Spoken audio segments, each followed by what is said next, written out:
যখনই সময় পাবেন তিনটি দোয়া বেশি বেশি পাঠ করবেন। যদি কোনো বান্দা ঈমান ও ইখলাসের সাথে এই তিনটি দোয়া বেশি বেশি পাঠ করে আর মহান মালিক একবার কবুল করে নেন, তাহলে ওই বান্দা দুনিয়া এবং আখিরাতে সফলতা লাভ করবে। আল্লাহ রাব্বুল আলামিন ওই বান্দাকে ক্ষমা করে দিবেন, তাকে রহমত দিয়ে ভরপুর করে দিবেন, তাকে হিদায়াত দান করবেন এবং তার রিজিকের পেরেশানি দূর করে দিবেন। সুবহানাল্লাহ সুবহানাল্লাহি ওয়া বিহামদিহি সুবহানাল্লাহিল আযীম। সেই তিনটি দোয়ার মধ্যে প্রথম দোয়াটি হচ্ছে আল্লাহুম্মা গফিরলি ওয়ারহামনি ওয়াহদিনি ওয়াআফিনি ওয়ারযুকনি।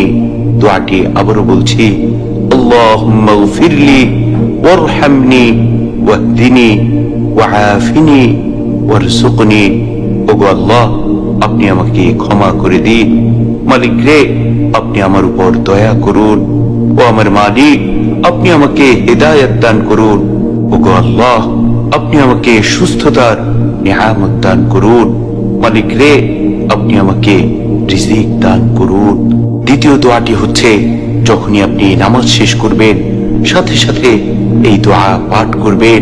পাশাপাশি যখনই অবসর থাকবেন, যখনই সময় পাবেন বেশি বেশি এই দোয়া পাঠ করবেন।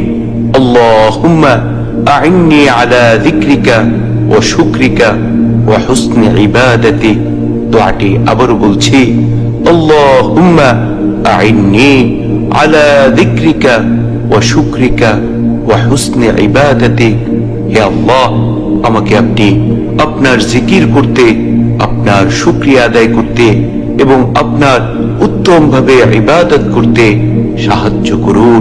3 নম্বর দোয়াটি হচ্ছে, যখনই আপনি কঠিন বিপদে পড়ে যাবেন, ভয়ঙ্কর মুসিবতে পড়ে যাবেন, পাশাপাশি যখনই আপনি সময় পাবেন বেশি বেশি এই দোয়া পাঠ করবেন।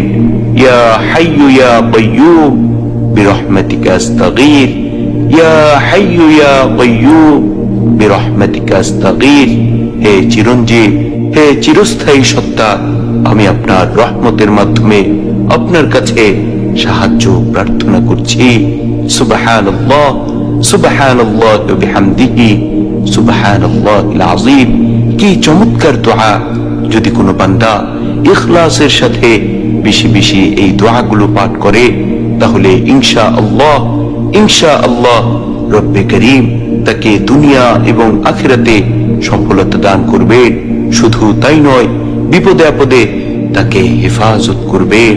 আল্লাহ রব্বুল আলামিন আমাদেরকে বেশি বেশি মালিকের জিকির শুকরিয়া আদায় করার তৌফিক দান